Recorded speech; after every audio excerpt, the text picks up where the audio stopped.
et bienvenue sur ce webinaire sur le thème de pourquoi remédier aux cyberattaques quand on peut les éviter.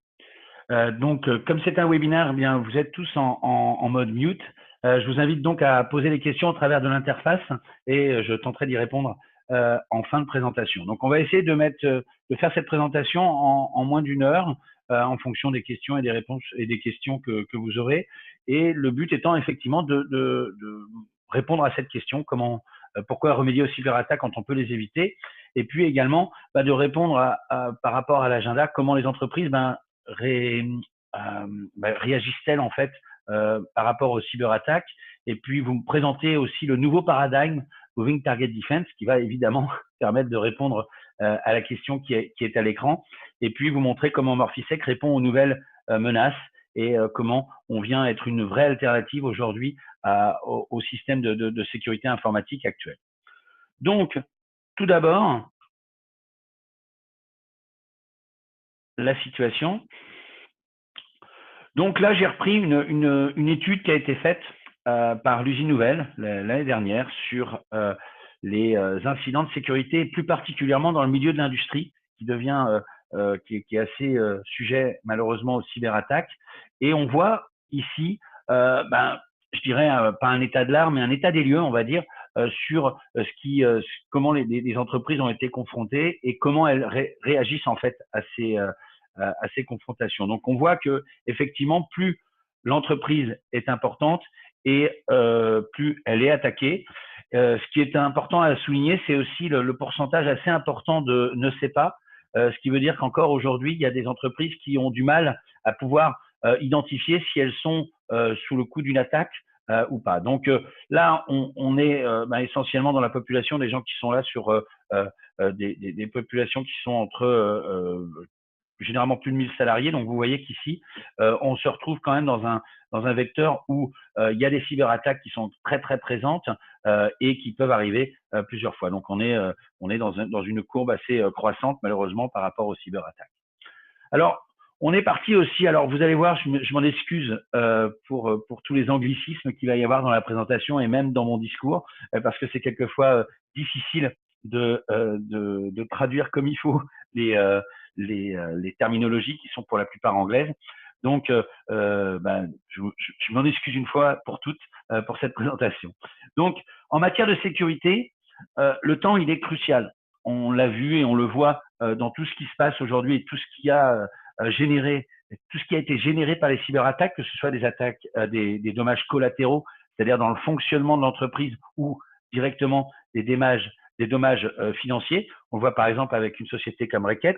Ce qu'il faut comprendre, c'est que ces entreprises, elles sont pas mises au pilori. On n'est pas en train de dire c'est pas bien ce qu'elles ont fait. Non, non, elles étaient protégées, elles pensaient l'être. Et malheureusement, elles n'ont pas pu répondre à telle ou telle cyberattaque, ce qui prouve qu'aujourd'hui, malgré tous les systèmes qu'on peut mettre en place et toutes les barrières qu'on veut mettre en place face aux cyberattaques, eh bien, il n'y a pas de risque zéro et on est tous exposés quelque part. Et le but, effectivement, dans les systèmes de cybersécurité, c'est d'être exposé le moins possible et de voir comment on peut avoir une vraie réponse par rapport à notre entreprise.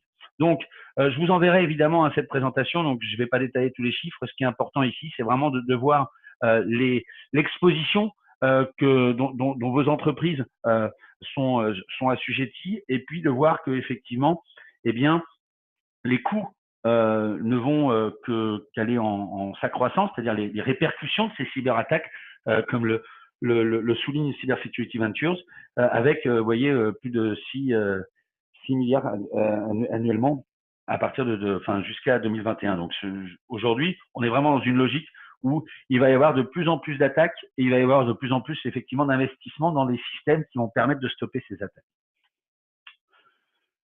Donc nous, on va parler de Morphisec assez rapidement dans cette présentation, bien évidemment, mais l'important, c'est que nous, on est parti sur je dirais le paradigme de se dire que la manière d'attaquer importe plus que la nature de l'attaque.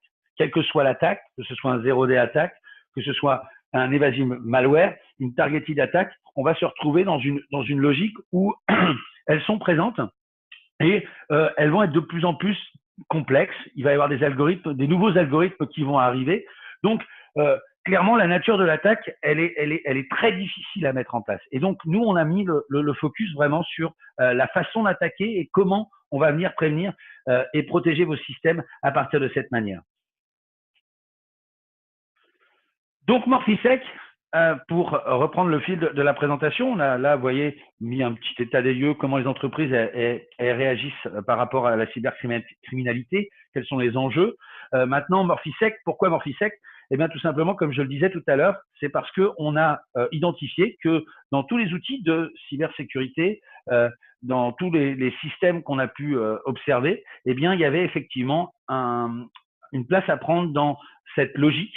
Et c'est là où je vais commencer à répondre à cette question, pourquoi remédier aux attaques quand on peut les éviter, dans la partie Moving Target Defense, qui est, on va en parler un peu plus longuement tout à l'heure, qui se positionne comme vraiment, si je le traduisais en français, c'est eh bien la défense par le mouvement.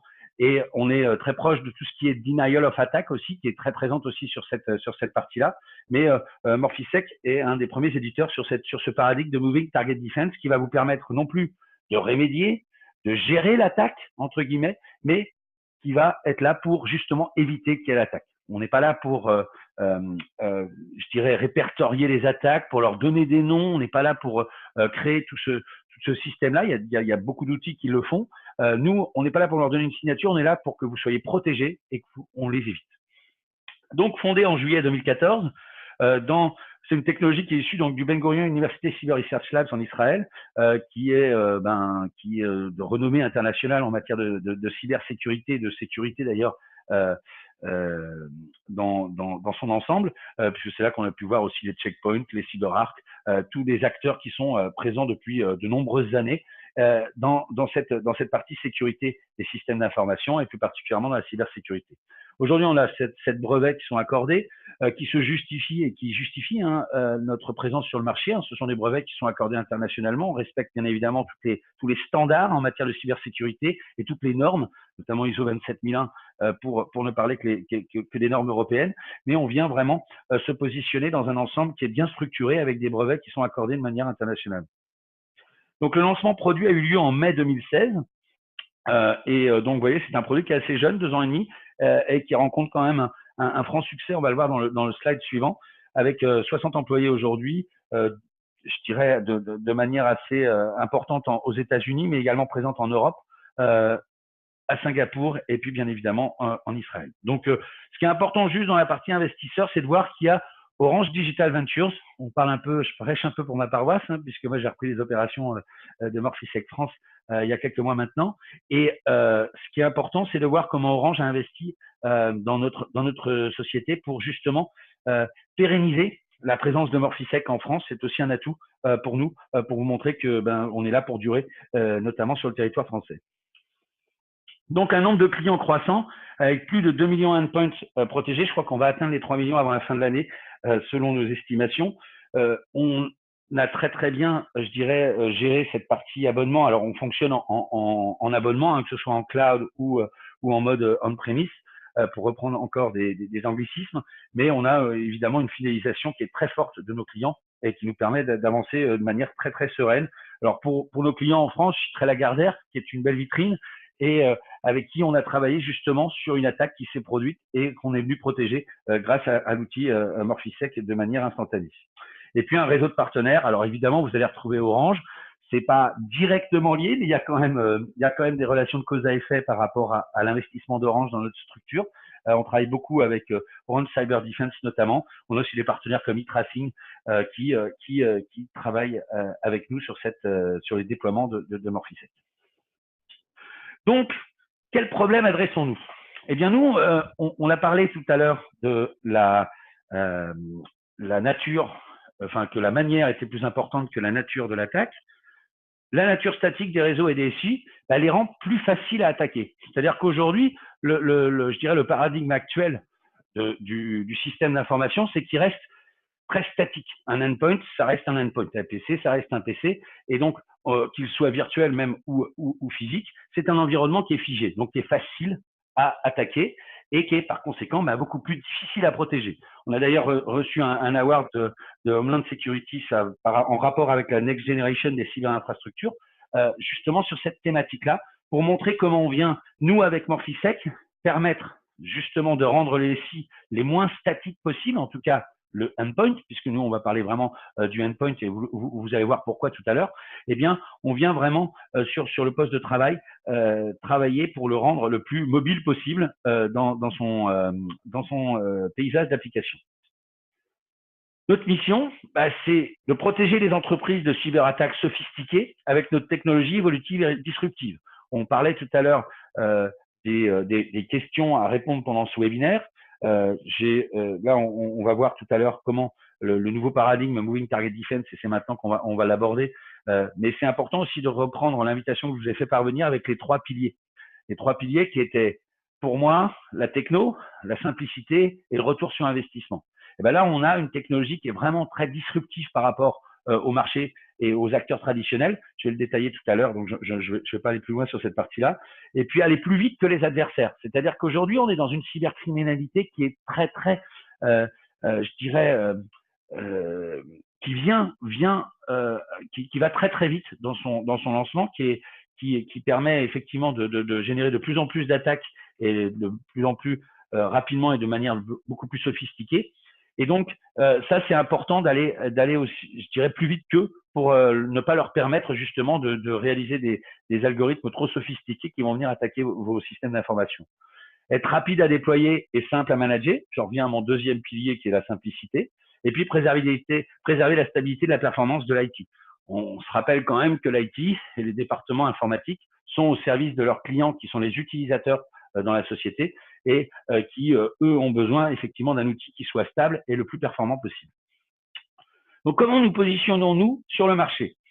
Le stack actuel, en fait, tel qu'on le voit aujourd'hui, eh bien, il est, pour nous, en tout cas, et je pense que ça se vérifie dans les faits également, il est plus viable.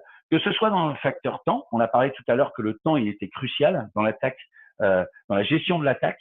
Les vecteurs, on a vu qu'il y a tellement de manières aujourd'hui d'attaquer de nature que c'est important de le prendre en compte.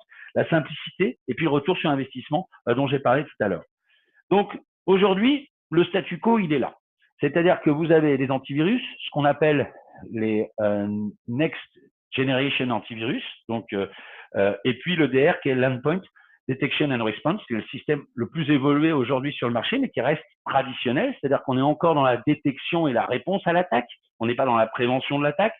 Et donc, il y a une découverte qui est requise, on agit toujours après incident, quels que soient les 3 systèmes cités. On vient aujourd'hui se focuser justement sur la nature de l'attaque et non pas sur la manière. Donc, c'est peu fiable avec les attaques inconnues. On va voir que Morphisec, je dirais, le leitmotiv de Morphisec, justement, c'est vraiment d'éviter l'attaque inconnue. C'est-à-dire qu'on va au-delà de ça, c'est-à-dire qu'il y a l'inconnu qui arrive, et puis l'inconnu, c'est celle qui n'est même pas encore dans les labos de des méchants cyberterroristes là, et qui est en train de se créer. Eh bien, nous, on va être capable d'y répondre automatiquement au travers de notre technologie. Les alertes, la complexité de mise en œuvre, hein, ça c'est vraiment sur des systèmes d'EDR notamment, c'est des temps qui sont très longs pour mettre en place. Et comme je l'ai dit encore, je le répète assez régulièrement, mais le temps il est crucial dans le traitement des cyberattaques. Et si vous mettez un système qui met 1 mois, 2 mois à se déployer dans votre organisation, eh ben c'est un vrai problème. Et puis évidemment, c'est très coûteux. Non pas, alors évidemment sur la partie logicielle et dans ce qu'on appelle les coûts d'acquisition, mais dans le TCO, c'est-à-dire qu'il y a des temps de mise en place, il y a besoin effectivement d'administration des différentes consoles en matière d'outils, et donc ça représente un coût qui n'est évidemment pas neutre pour les directions informatiques. Et puis les escalations sont nombreuses. Alors j'en parle un petit peu là, on va en reparler beaucoup plus après. C'est ce qu'on appelle les false positives, c'est-à-dire les fausses alarmes qui viennent perturber l'utilisateur. On parlait tout à l'heure de notre service qu'on doit rendre à l'utilisateur. C'est vrai que quand vous avez un utilisateur qui utilise WinWord de manière tout à fait classique et qui se retrouve bloqué parce qu'il y a eu il a été reconnu comme un processus malicieux alors que ça ne l'est pas, c'est vraiment très pénible et ça peut, encore une fois, avoir des répercussions sur le coût parce que du coup, c'est des coûts de support aux utilisateurs. Donc, avec Morphisec, on va pouvoir, d'une part, installer de manière instantanée, c'est-à-dire que ce sont des agents qui viennent s'installer sur vos endpoints. En une après-midi, on peut déployer 10 000 agents. Hein. On s'appuie sur les GPO de manière assez classique, sans effort, c'est-à-dire que il n'y a aucune configuration au niveau de l'agent. On reprendra ça un petit peu plus, de manière un petit peu plus développée tout à l'heure. On prévient tout ce qui est évasif comme attaque inconnue, c'est-à-dire que ce soit un malware connu ou un malware qui n'est pas connu, eh bien, on va pouvoir néanmoins le traiter. Donc, il n'y a aujourd'hui pas d'alerte set and forget. On est vraiment sur une logique qui vient nous permettre effectivement de gérer directement, comme je le disais tout à l'heure, l'agent, il vient protéger directement l'endpoint sans aucun lien avec la console. Donc, après le lien avec la console, on va voir pourquoi il est mis en place. Et puis, il est très donc rapide à déployer, set and forget. Et puis, les coûts sont inversés, c'est-à-dire que c'est plus nous qui représentons le coût le plus important, mais comme on vient effectivement, comme je le disais tout à l'heure, gérer les attaques inconnues, eh bien, c'est les attaquants qui vont avoir à déployer beaucoup je dirais, de ressources humaines et beaucoup de temps pour créer un algorithme et essayer d'attaquer votre système d'information. Et puis, le TCO qui est très bas et puis une protection qui est complète. Alors, on va le développer aussi tout à l'heure. Alors, dans notre paradigme, dans notre univers, les outils traditionnels, ils ne peuvent pas prévenir les attaques inconnues dont je parlais tout à l'heure. L'antivirus, il est là, lui, pour gérer les attaques identifiées qui ont une signature, telle que ça fait 15 ans. Hein. On n'est pas là du tout pour remplacer l'antivirus, encore une fois. Vous allez voir comment on se positionne justement au-dessus de l'antivirus pour compléter votre système de sécurité et de protection de votre système informatique. Et puis, en revanche, l'antivirus, il est inefficace lors d'attaques inconnues ou d'attaques mémoire parce que ce ne sont pas des attaques qui sont identifiées, qui ont une signature. Et donc, il a besoin de connaître pour effectivement bien protéger votre infrastructure. Les alternatives, elles sont multiples, mais elles ne sont pas efficaces parce que le NGAV, c'est ni plus ni moins qu'une amélioration de votre antivirus, c'est-à-dire que ce sont des éditeurs qui en toute légitimité d'ailleurs, hein, ont fait grandir leur offre autour de leur socle antivirus, mais ce sont des couches supplémentaires qui viennent rajouter en fait à leur agent, et en aucun cas ils n'ont pu rajouter effectivement une nouvelle technologie basée sur l'antivirus. On a toujours besoin de connaître de toute façon. L'EDR, on en parlait tout à l'heure, c'est notamment les CrowdStrike, les 40 endpoints, enfin tous ces systèmes qui sont mis en place pour venir protéger vos systèmes d'information. Mais encore une fois, on est dans le detection and response, c'est-à-dire qu'on détecte et après on répond. Et c'est pas forcément la meilleure alternative, puisqu'encore une fois, une fois que l'attaque elle est présente dans votre système d'information, elle a fait les dommages qu'elle a fait. C'est bien de l'avoir réglé après, mais on a quand même eu des dommages directement liés à cette attaque. Donc, complexité accrue par la multiplication des solutions. On voit de plus en plus d'entreprises qui aujourd'hui, pour pallier une vulnérabilité ou une faille de sécurité dans leur système d'information, préfèrent effectivement, en utilisant le modèle traditionnel, rajouter une barrière de plus. Hein, je prends souvent cette image qui est de se dire qu'à l'aube de l'humanité, depuis l'aube de l'humanité, c'est toujours la même chose, c'est-à-dire que pour se protéger des animaux ou de nos congénères, on construisait des barrières, des forts, et puis après on a construit les douves, et puis après on construisait une autre barrière, et puis après on construisait les champs de mines, mais à chaque fois, il n'y a pas un fort ou un camp qui n'a pas pu être attaqué et qui n'a pas pu être pris. Donc, c'est bien pour montrer un peu la grosse différence entre la politique de Morphisec, la façon de faire de Morphisec, et je me rapproche de la phrase « pourquoi les remédier aux attaques quand on peut les éviter ?» C'est là que c'est essentiel, c'est que notre approche, elle est vraiment basée sur l'évitement plus que sur la rémédiation et la détection. Donc, j'ai été un petit peu en avance par rapport à mon slide, donc qui prévient les attaques mémoire inconnues, et ça c'est important. Le set and forget pour la facilité, et puis instantané et sans effort. Alors, après, on peut se poser la question, mais ok, d'accord, il y a une logique autour de l'évitement, mais comment ça va se mettre en place et où surtout? Nous, on a fait notre petite étude, on a fait notre travail, effectivement, il y a quelques années maintenant. c'est la manière dont nous sommes attaqués et surtout les tendances qui sont aujourd'hui remontées par les différents acteurs du marché en matière de cybercriminalité. C'est 80%, jusqu'à 80% sur les endpoints. Donc, concrètement, nous, c'est une des raisons pour lesquelles on s'est positionné sur le endpoint, parce que l'essentiel des attaques ne sont pas sur le réseau, elles ne sont pas sur votre data center, elles ne vont pas être dans le cloud, elles vont être sur les endpoints. Plus de 40% des attaques sont in-memory, c'est-à-dire globalement, je reprends l'anglicisme in-memory, c'est vraiment dans le cœur de l'application, dans le kernel, dans la mémoire de l'application, où les attaques sont les plus prolifiques par rapport aux études qui ont été faites. Et puis, 75% des brèches de sécurité sont en mémoire et fileless. C'est-à-dire que même si on voit une recrudescence aujourd'hui des emails qui arrivent avec le fichier qu'il ne faut pas ouvrir parce que s'il y a un virus dedans et qui était encore une fois à l'aube des cyberattaques quand Internet est arrivé, eh bien, même si on a une recrudescence de ça parce qu'on a vu qu'il y avait peut-être des failles par rapport aux cyberattaquants, il n'en reste pas moins vrai que les 75% des brèches de sécurité restent fileless et in-memory. Donc, l'évolution dans la sécurité des endpoints.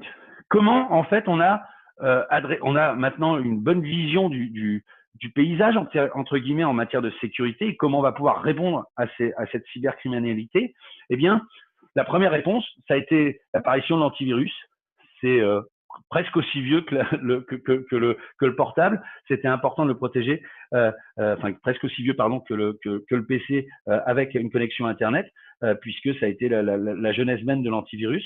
Donc, c'est une prévention qui est réactive, qui vient stopper les attaques connues, qui vient stopper les attaques, encore une fois, qui ont une signature, avec des mises à jour qui sont quelquefois lourdes, mais qui sont très fréquentes pour justement venir les traiter dès qu'elles sont reconnues par l'antivirus. La deuxième façon, c'est un peu ce qu'on appelle la prévention 2.0. Ça a été les systèmes que j'ai évoqués tout à l'heure. Mettre en place toute une logique d'EDR, de Next-Gen AV, qui vont permettre d'être plus réactifs, plus prédictifs peut-être dans la détection, mais on reste encore une fois dans la détection et réponse. C'est-à-dire que ce sont les attaques qui ont déjà eu lieu. On va pouvoir observer dans le behavioral, par exemple, dans l'IOC ou dans toute cette logique-là, on retrouve du polymorphic attack aussi, puisque vous allez voir que c'est le cœur de la solution Morphisec, mais ça reste des configurations qui sont très complexes et qui génèrent beaucoup de perturbations par rapport aux utilisateurs, notamment via les false positives. La prévention 3.0, c'est la prévention proactive, donc là, c'est Morphisec. C'est celle qu'on met en avant, nous, basée sur le Moving Target Defense. Le Moving Target Defense, très simplement, comme je le disais tout à l'heure, c'est cette capacité à créer en fait un leurre, c'est-à-dire qu'on va travailler sur notre défense en mouvement pour créer en fait, pour avoir une application qui est en constante, en constant mouvement et qui va permettre effectivement de mettre en place cette partie-là, mais je vais vous l'expliquer dans le slide qui suit. Et puis bien évidemment, qui va gérer les attaques inconnues. Et puis, toujours cet instant and forget, parce que le temps, il est vraiment crucial. C'est vraiment un facteur clé dans cette gestion de la cybercriminalité. Donc, aujourd'hui, pour résumer, au travers de cette innovation structurelle qui est le Moving Target Defense, aujourd'hui, le paysage, c'est avantage à l'attaque. Les cibles, elles sont statiques et prévisibles. On reste dans la réactivité, c'est-à-dire qu'avec les solutions existantes, comme je le disais tout à l'heure, detection and response. Et avec la Moving Target Defense, donc la stratégie qui est issue du monde militaire d'ailleurs, je ne vais pas refaire toute la jeunesse du Moving Target Defense, mais c'est important de voir que là, on vient vraiment créer un changement radical dans la cyberdéfense en donnant l'avantage à la défense. C'est des cibles qui sont en mouvement et qui sont imprévisibles. Là, on va le voir tout de suite comment avec Morphisec, on traite et on implémente le Moving Target Defense paradigme, mais on vient vraiment faire de la prévention proactive. Donc, comme je le disais tout à l'heure, la mémoire, pour nous, on l'a vu dans le slide avec toutes les attaques qui se mettent en place, pour nous, c'est le champ de bataille critique. C'est là où, aujourd'hui, déjà, la plupart des choses se passent, c'est là où la plupart des attaques se passent, et c'est là où, demain, ça va être encore un nombre grandissant en termes de pourcentage d'attaques qui vont se positionner au niveau de la mémoire. Alors, les solutions traditionnelles de sécurité, elles échouent à prévenir ces attaques dans le cœur de la mémoire, parce que justement, elles ne sont pas connues. les attaques, elles sont pas connues. Ce sont des petits algorithmes qui vont aller lancer une DLL, qui vont lancer un exe qui va s'enchaîner dans l'application et qui peuvent même être reconnus comme je dirais, un processus tout à fait classique dans l'exécution de l'application. Elle contourne donc ces outils traditionnels en s'immisçant donc et en exploitant les vulnérabilités présentes dans les applis, les OS et dans les process. Alors vous le voyez là à l'écran, l'avance. Alors je ne parle pas d'une attaque cheval de Troie ou une attaque classique et bien identifiée. Hein, là on parle vraiment d'attaque avancée entre guillemets. Eh bien, on va toujours trouver une petite vulnérabilité dans une application. Je vais vous donner quelques exemples qui ont été remontés par Morphisec dans la suite de la présentation, mais on retrouve vraiment là des attaques qui viennent en fait opérer au cœur de la mémoire. Et bien avec Morphisec, on va permettre justement de créer cette logique de denial of attack, d'éviter l'attaque, puisqu'on va les stopper avant même qu'elles ne pénètrent dans le système. Si on protège la mémoire, plus on protège en haut, moins il y a de chances que ça descende en bas sur les postes et sur les données et toutes les données vraiment très importantes pour la société. Donc c'est notre je dirais, c'est notre cœur de métier aujourd'hui, c'est venir vraiment vous protéger le plus haut possible dans la partie haute des applications pour permettre justement d'éviter les attaques même. Donc, concrètement, comment ça se met en place? Parce qu'on parle beaucoup de concepts, mais maintenant, c'est concrètement comment on vient justement au travers du Moving Target Defense avec notre solution protéger vos systèmes d'information et vos endpoints plus particulièrement. Donc, vous voyez dans le paysage ici, on voit l'endpoint, il y a l'antivirus. Vous voyez au-dessus toutes les applications qui sont utilisées. Alors, Morphisec reconnaît 95% des applications qui sont sur le marché, bien évidemment. Il peut y avoir des spécifiques, on va voir comment on les traite. Il suffit juste de rajouter des plans de mise en place et de rajouter en fait l'application à protéger. Mais on vient vraiment protéger à partir du cœur de l'application vos endpoints, enfin, vos postes de travail, quel que soit le nom qu'on peut leur donner. Donc concrètement, comment ça se passe? Eh bien, notre agent, qu'on appelle le protecteur, il vient déstructurer l'application. Il vient, je dirais, d'abord créer, je dirais, la structure, ce qu'on appelle nous le skeleton application memory, c'est-à-dire qu'on positionne et on duplique la mémoire de l'application. On laisse le skeleton tel qu'il est, mais qui est vide, qui est une coquille vide, mais avec tous les noms, avec tous les processus qui sont inhérents à cette application. Et nous, on va polymorpher, c'est-à-dire qu'on va renommer les processus, on va renommer les DLL, on va renommer toutes les ressources dont l'application a besoin pour fonctionner et tout ce qui pourrait avoir une vulnérabilité. D'accord? Donc concrètement, on se retrouve dans une application qui est complètement polymorphée, ce qui veut dire que concrètement, dès qu'il y a un utilisateur qui veut accéder à son application, il va être reconnu, qui va être la méthode standard d'ouverture de l'application, eh bien, il va automatiquement l'ouvrir sans aucune perte de performance.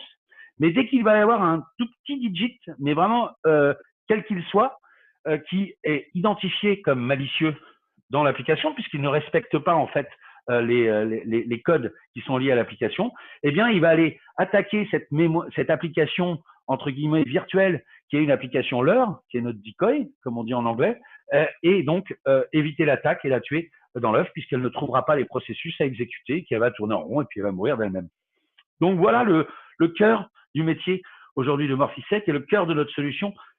Ça nous permet effectivement de prévenir donc les attaques ciblées et inconnues, les 0D attaques sont très importantes et sans aucune connaissance préalable.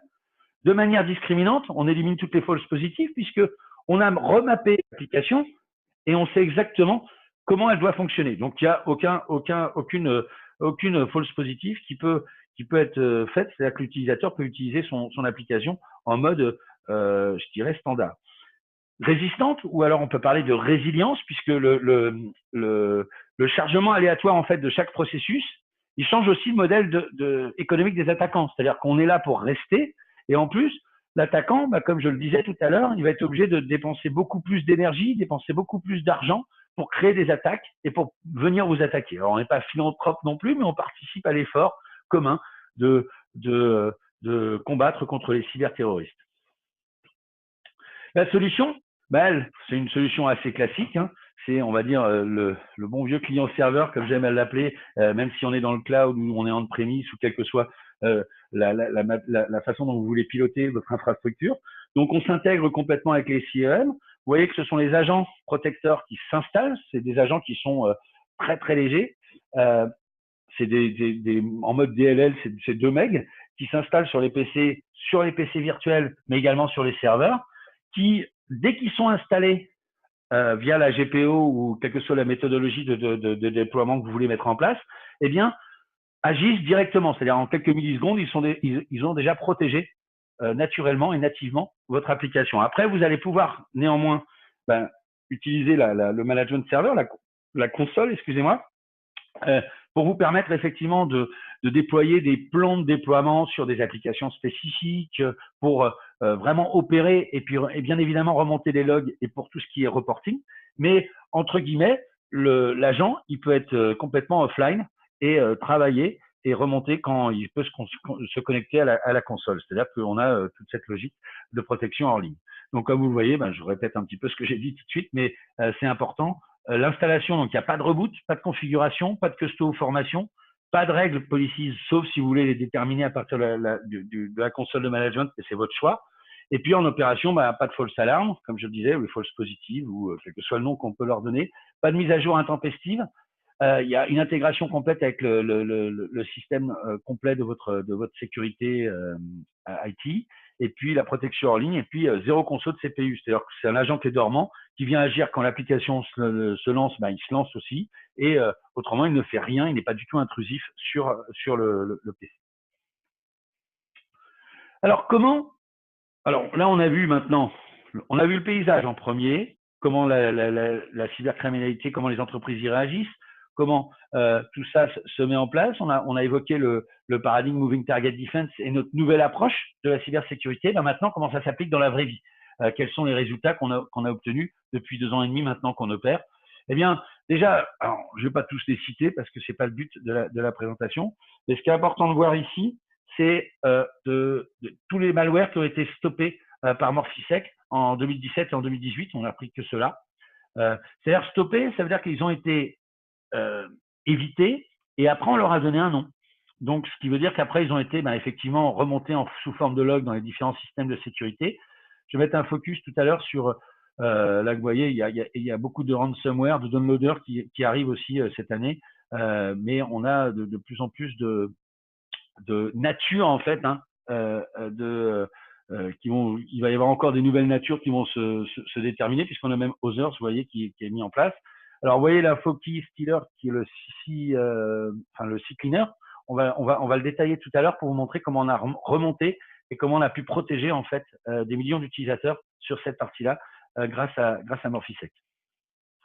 Donc, les vecteurs d'attaque, j'en parlais tout à l'heure, ce qui a été stoppé. Alors, encore une fois, je vous enverrai la présentation. Je ne vais pas les détailler. Si vous avez des questions particulières sur eh bien, on pourra effectivement vous renvoyer aussi toute la façon dont on l'a évité et puis d'où ça vient exactement.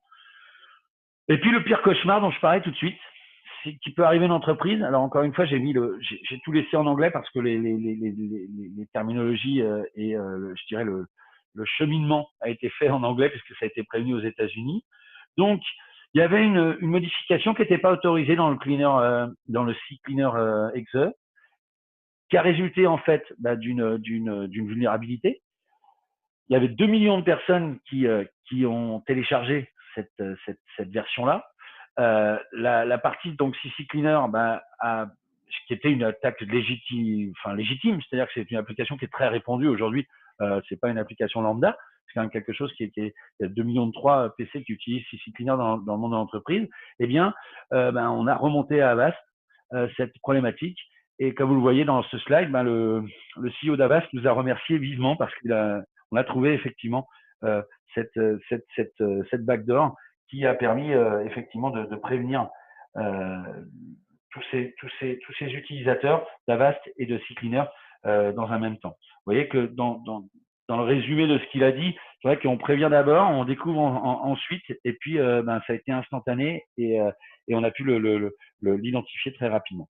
Donc voilà un exemple typique de la manière dont on appréhende cette problématique et surtout comment on est reconnu sur le marché comme étant vraiment un éditeur en mode proactif dans l'évitement justement des attaques et non plus dans le detection and response. Alors le nouveau stack, pour nous, c'est effectivement, comme vous voyez à l'écran, c'est l'antivirus. Vous voyez que l'antivirus, je ne l'ai pas enterré, loin de là. L'antivirus, c'est le socle de la sécurité du endpoint. Eh bien, on va s'appuyer avec Morphisec justement sur cette pour compléter l'antivirus qui est très bon sur le connu et qui est très bon sur quand ce sont des fichiers, quand c'est pas en mémoire, enfin toute cette partie-là. Et puis on va utiliser Morphisec justement pour toute la partie inconnue et sur toute la partie mémoire, protection mémoire, pour permettre d'avoir un pourcentage de risque. Alors, on met 100%, hein, on estime aujourd'hui que la sécurité des SI, quelle que soit la politique mis en place, quels que soient les outils mis en place, on est entre 85 et 90% de couvert. Il y a toujours malheureusement un pourcentage résiduel qui est présent, qu'on essaie de diminuer au maximum avec Morphisec. Donc là, vous avez vraiment une logique de risque qui est complètement couverte avec des opérations et une stratégie très claire.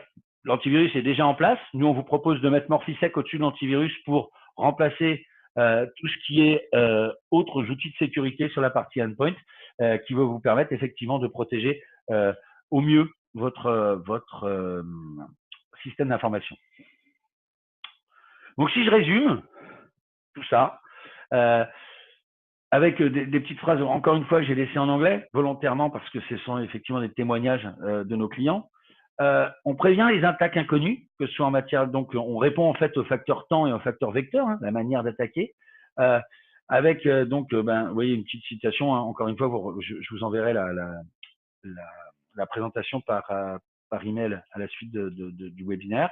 La partie set and forget, rapide, facile, TCO, hein, les trois piliers sont là.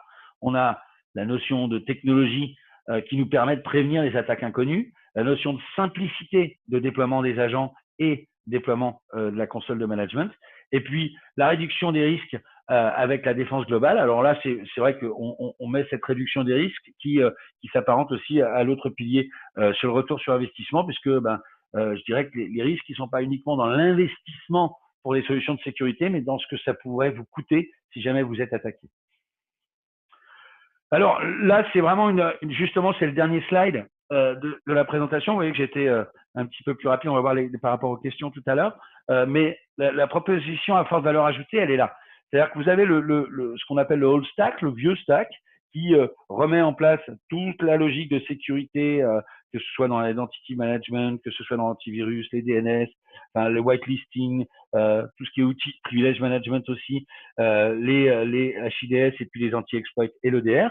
Eh bien, nous, on vient vraiment, avec la memory protection, prendre une place essentielle. Et l'EDR étant aujourd'hui pour nous un système qui est quand même mis en place et qui a une légitimité dans les grands groupes ou notamment dans les grandes institutions financières, pour nous, effectivement, c'est quand même un luxe parce que c'est quelque chose de très, très coûteux, l'EDR, à la fois en mise en place et en coût d'acquisition. Donc, vous voyez que là, le modèle économique, il permet de diviser plus que par deux les coûts pour un niveau de protection similaire.